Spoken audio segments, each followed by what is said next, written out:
Of the extremely toxic insecticide in the 1992 study. And in the year 2000, in my own home state of California, Lockheed Martin paid 100 people in California $1,000 to eat a dose of perchlorate every day for 6 months. Perchlorate damages thyroid function and can cause mental and physical developmental problems in fetuses and children at low levels and is linked to thyroid cancer. Well, it seems to me when the industry wants something, they get it from this administration. And this is yet another classic case in point. Now, I, along with many of my colleagues, religious, medical, ethical, scientific, and public health organizations, oppose human testing of pesticides. And this is my own belief. If EPA can get away with testing babies, infants, then they can get away with anything when it comes to human testing of toxins. In the news, weakness in our protective atmosphere. Way up high, an unseen layer of ozone gas protects us from the sun's burning rays. But that protection has a weak spot. We'll be back with ozone in the news.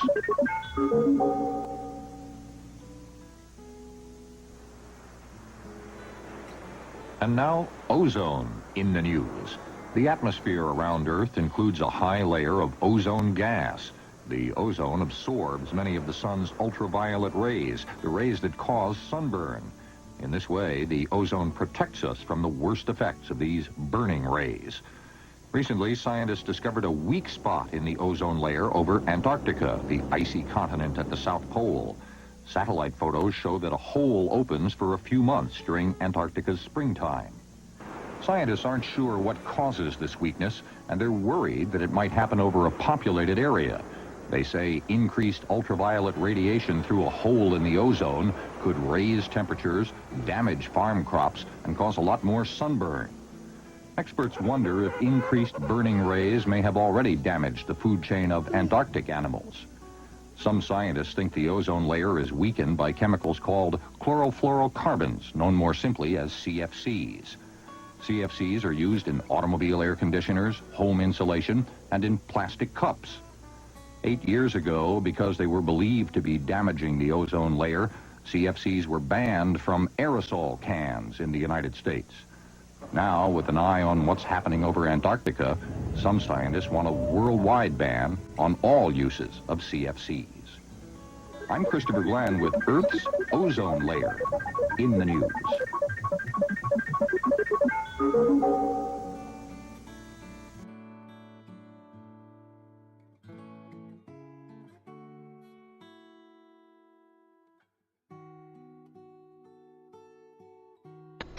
Well, earlier this week, we reported how an Austin judge temporarily halted plans that could allow 36 states to pour their waste into Andrews County.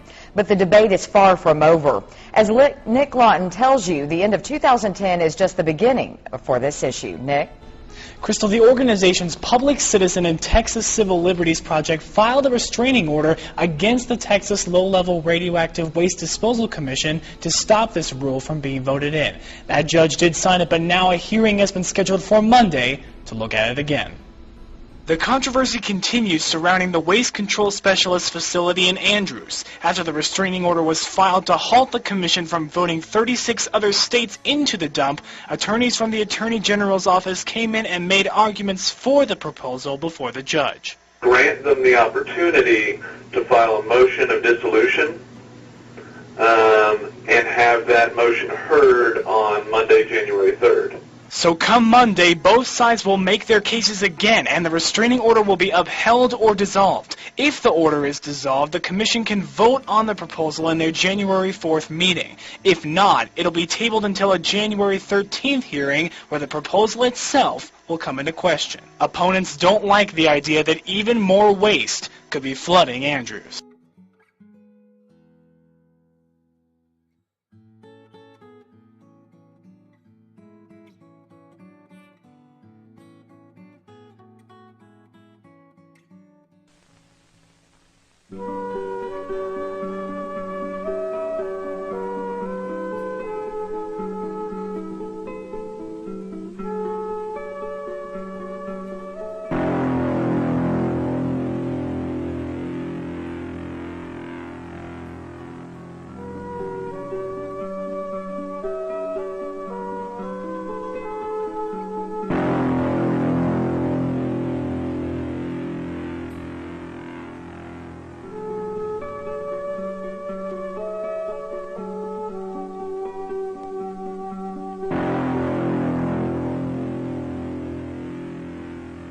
Keeping our water clean is the responsibility of every boat owner.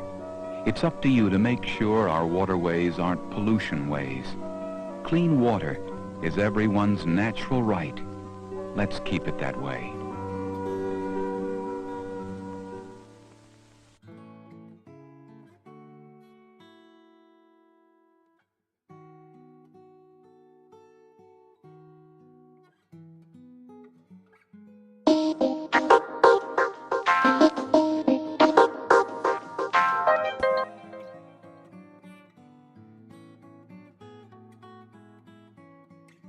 Boy, have we seen some catastrophes in recent years. The Exxon Valdez disaster in Alaska, and more recently the entire Gulf of Mexico flooded with oil. I'm also very concerned about our fisheries. We're overfishing. We have to promote sustainable, productive, but responsible fisheries. Here in the Pacific Northwest, the Puget Sound is a beautiful body of water on the surface, but if you look underneath, it's dying. This is an urgent matter. The Puget Sound is the linchpin to our entire ecological system in this region. We need to prevent the building of an oil superport in the Puget Sound to prevent more risk of more pollution. We need to preserve salmon runs because that's a key indicator of environmental health. We need much more aggressive regulation of offshore drilling and just aggressive protection of our key waterways in general. It's not just about environmental sustainability, but economic as well. Because if we pollute the environment, we destroy jobs. Hundreds of thousands of jobs are dependent on our waterways. And so this isn't just about environmental sustainability, but economic sustainability as well. I want to represent people just like you and me, so please donate $5 or $10 right now. Thanks for your support. I'm Roger Goodman, and I'm running for the United States Congress, and I approve of this message.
I'm here at Bug Off Industries in northern Mexico with plant manager Dave Smith concerning industrial pollution. Mr. Smith, are you aware that the majority of pollution problems originate in industry? What have you done to prevent pollution and its effects on the environment? Yes, however, I view pollution control as nothing but government interference. As plant manager, I get paid and evaluated to the extent for which I can cut production costs and generate short-term profits. To me, pollution prevention means reduced profits. Is it true that you use chemicals that may be detrimental to the environment and the people in surrounding communities? In order to remain competitive, the majority of our products are synthetic, which contain chemicals that can be hazardous if handled improperly. We are not the only industry using these hazardous substances, and we are not the only industry polluting. It's a profit war. Some business critics say that properly designed environmental standards can trigger innovations that lower the total cost of a product or improve its value. Ultimately, this enhanced resource productivity makes companies more competitive, not less. Any comment? Our company has skyrocketed in the past decade, pushing profits into the top 10% of the nation's total wealth. Until we see a decrease in these figures, disregarding pollution prevention is a risk we're willing to take. Mr. Smith, these synthetic chemicals produce significantly more pollution and draw significantly greater environmental attention. How has management adjusted to alleviate these issues? Well, because of the pressure we were facing from the public and the U.S. government, we decided to move all of our facilities here to Mexico or overseas. There is significantly less intervention here. I can pay my workers lower wages and not worry about being fined for having weak safety and health systems. Also, small efforts to prevent the social costs of industrial pollution have included placing green taxes on certain products to encourage recycling, limiting government subsidies that encourage wasteful use of resources, and using full-cost pricing techniques. Many critics have linked this outsourcing of jobs in part to the descent of U.S. economy and labor market. They say that decisions of industries like yours are misguided and completely disregard a larger responsibility to protect the environment and its surrounding communities. Do you have any comment? No. Well, thank you for your time, Mr. Smith. I think we've given the public a glimpse of the corruption and disregard many corporations have for environmental issues. This is Paul McBride coming to you from Channel 22 News.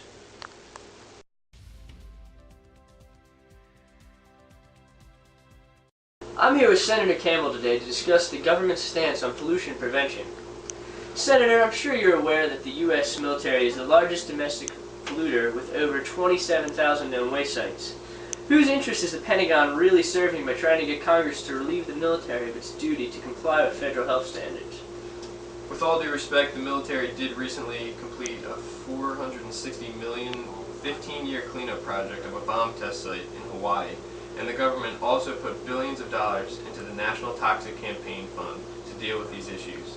Yes, the military does place greater importance on training and readiness, but I assure you, these issues do not go unnoticed. If the military is in fact bearing full responsibility for these toxic waste sites, what is your comment to the environmentalists that reported that only 75% of the Hawaii site was cleaned above the surface and only 10% below the surface? No comment. From your experience, Senator, how have citizens organized themselves in protest against the U.S. government and environmental issues? Can you offer an example? Environmental activists gathered in New York's Love Canal to protest an underground chemical storage facility that was leaking into public communities. The Citizens Clearinghouse for Hazardous Waste fought to expose these issues and establish lawsuits for those responsible. Other groups include the Sierra Club, Zero Population Growth, Friends of the Earth, and the Center for the Study of Responsive Law. These public groups attempt to maximize their effectiveness by engaging in door-to-door recruitment, attending all local government meetings, thoroughly researching the geology of the area and government applications, and distributing fact sheets. How has the government intervened in relief of environmental catastrophes? Well, in 1979, Congress created the Superfund legislation, which has provided billions of dollars for toxic waste cleanup in recent years. If the Superfund has been so successful, then how do you explain the fact that only 100 out of 11,000 potential waste sites have been cleaned up in the first 2 decades of its operation? No comment. Senator, I'm sure you're familiar with the Exxon Valdez oil spill back from the early 2000s, which is notably the most severe environmental disaster in U.S. history, and also the Gulf spill of last year with BP. Could you offer any comments regarding the role the U.S. government has played in either of these events? The Bush administration sabotaged the investigation by falsifying official reports on the incident. I have never seen anything so corrupt and lawless. Well, thank you for your time, Senator Campbell. It is clear that industry often depends on politically supported friends in government to protect it from significant environmental liability.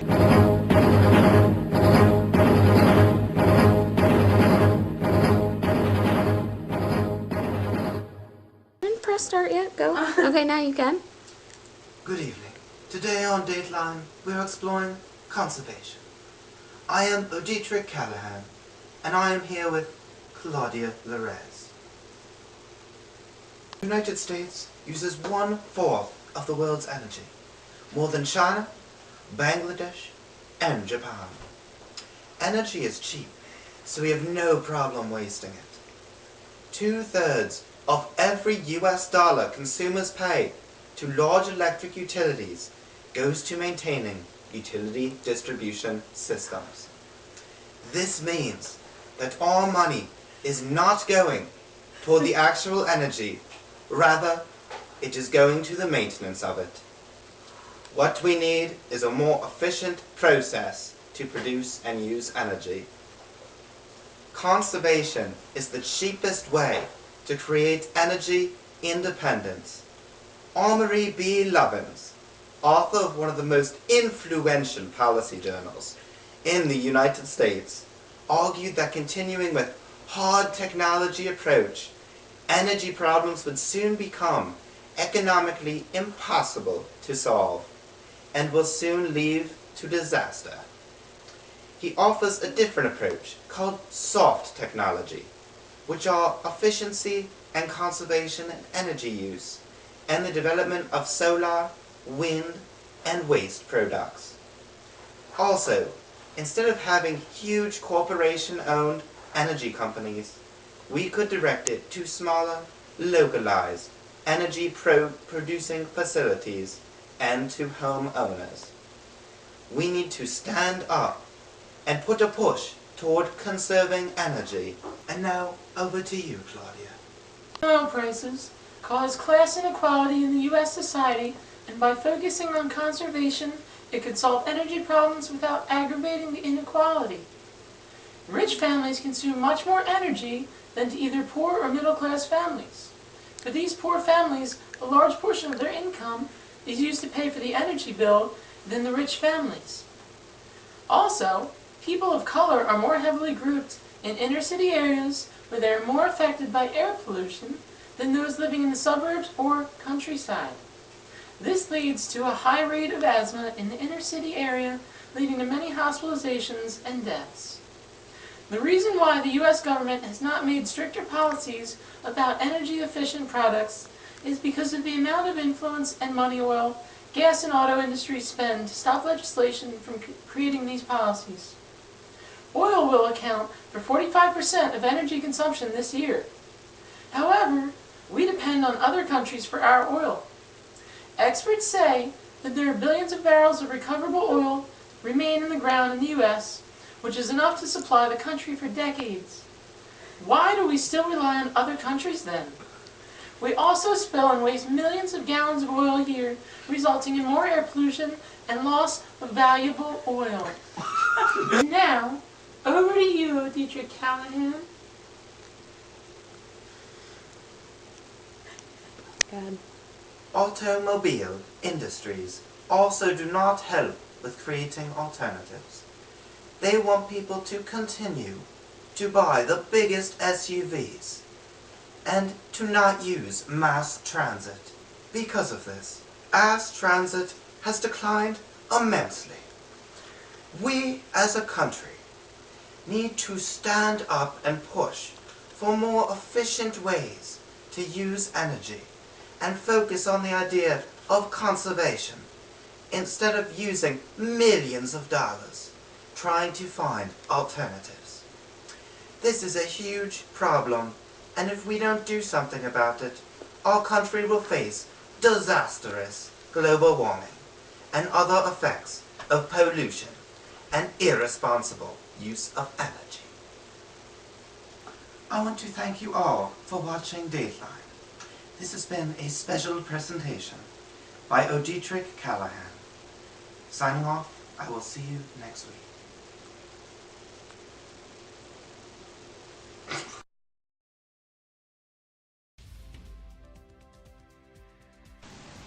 Nuclear energy has a great effect on the environment, and in fact one of the most serious environmental problems we face in the world today. I have with me Mr. Barry Allen, a member of the Nuclear Regulatory Commission. Mr. Barry Allen, the public has been promised that nuclear power reactors are safe, efficient, and a cheap source of power. Can you tell us why then there are only 104 operating nuclear reactors when the original goal was to have 1,000 operating by the year 2000? Back in the 1980s, it was estimated that the construction of nuclear power plants would be more cost efficient than they are. A typical plant was originally estimated to cost between $200 and $800, but at actual costs are $2 to $7 billion. Many plans for construction were abandoned because of the high cost. What about safety? Are these plants really as safe as we are told? To be honest, none of the plants has a containment system that can withstand a long-term loss of electricity, steam explosion, or piping system. These situations would cause a core meltdown and it would be devastating to the surrounding areas. Also, as these plants age, the core becomes more brittle and can possibly crack. Because the NRC has lowered its requirements for inspections and test equipment, there's a risk of national disaster. How is nuclear waste disposed of? Is there a facility for this disposal? The government has established waste storage in Nevada, but there is a lot of controversy about using the site because of the concern that it will impact the environment. There are inconclusive reports by scientists questioning that possible leakage of radioactive materials into the soil would affect the surrounding communities. Are nuclear weapons plants any safer than the power plants? Actually, in the 1980s, it became evident that the weapon plants were quite unsafe to the public. Many of the reactors are aging and unsafe, and workers have been exposed to radioactive waste because they have been not properly trained. The federal government defense program is the worst source of nuclear pollution. Sadly, the effects on health and environment may not be known for many years. Can we trust the public records that show that levels of radioactive waste in drinking water? No. For example, at the Savannah River plant, which was closed in 1988, there has been serious nuclear accidents and occurred in the 1960s and 70s, and were not made public until 1983. Public records show that levels of radioactivity were 2 to 3 times they should be. Actually, company records showed a 1,000 times the standard. Is there anything we can do to create a safer environment? We've seen changes about the private groups who have been protesting the construction dismantling of nuclear power plants. Ordinary people can make a difference. Thank you, Mr. Allen, for your time and honesty regarding this interview. It is clear that the public was sold on believing that nuclear power plants were the answer to cheap electric. The effects that they have on people and the environment do not seem to justify cheaper electric. Simply, the risk is not worth the gain. War has been a main topic in the news for decades. However, we do not hear about the history. Could you please give us an historical perspective on war? The United States acts in the interest of the corporate capitalist elite. For example, the United States has had military personnel stationed in the Middle East for decades in order to ensure oil to the United States. Psychology of war is quite simple. It enables the dominant class to put a hold on the underclass by periodically threatening war. Viewed by the power conflict perspective, a major cause of war is the effort by the dominant business class and its government allies to maintain their power over the dominant classes in other countries and threats to imperialistic United States adventures overseas. Social theorists Adam Smith and Karl Marx both agreed that the importance of war would diminish as industrial capitalism grew in the modern era. However, they were wrong. 80 million people have been killed in over 200 wars in the last 100 years. Before World War I, soldiers only killed soldiers. However, the bombings of civilians in the beginning of World War I caused civilians to be the primary target. This caused a significant number of civilian casualties in World War II, the Vietnam and Iraqi War. In World War II, nuclear weaponry was discovered in a program called the Manhattan Project. They tested the first atomic bomb on July 16, 1945, over Alamogordo, New Mexico, killing thousands of residents in minutes. The radiation from these atomic bombs took its toll on the population where they were tested. The residents became ill, having symptoms of vomiting, diarrhea, and they often died a slow, painful death. The United States is the only country to ever drop an atomic bomb on another country, which was Japan. Okay. I heard of the military-industrial complex, but what exactly is it? The military-industrial complex is the interlocking of institutions that profit from military spending. For instance, in 1995, a Presidential Advisory Committee on Human Radiation Experiments issued reports on the impact of human radiation between World War II and the mid-1970s. The military-oriented research used radioactive material without the consent of the test subjects. Both children and prisoners were used in the collection of data. Hundreds of uranium miners died of lung cancer caused by radioactive gas. They blamed national security for not informing the test subjects or the public about their study.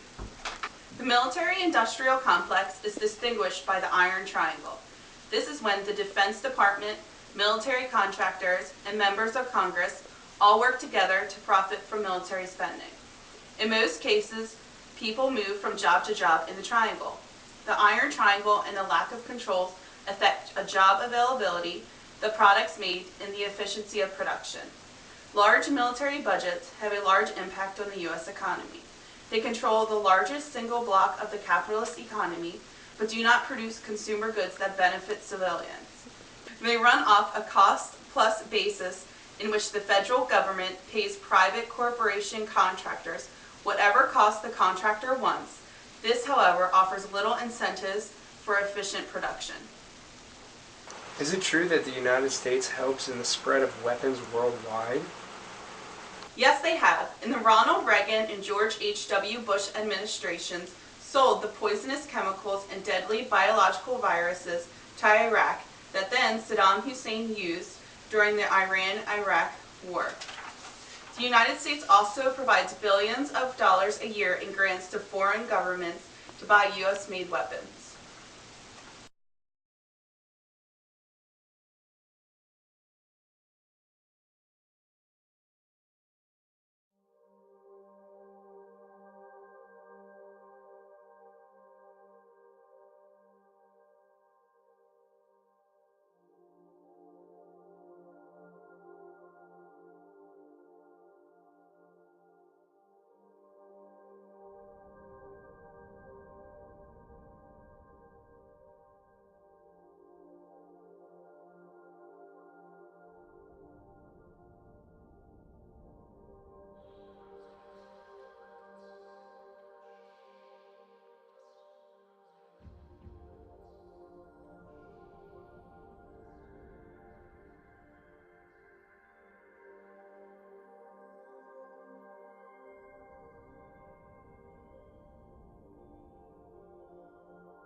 Wind! Water!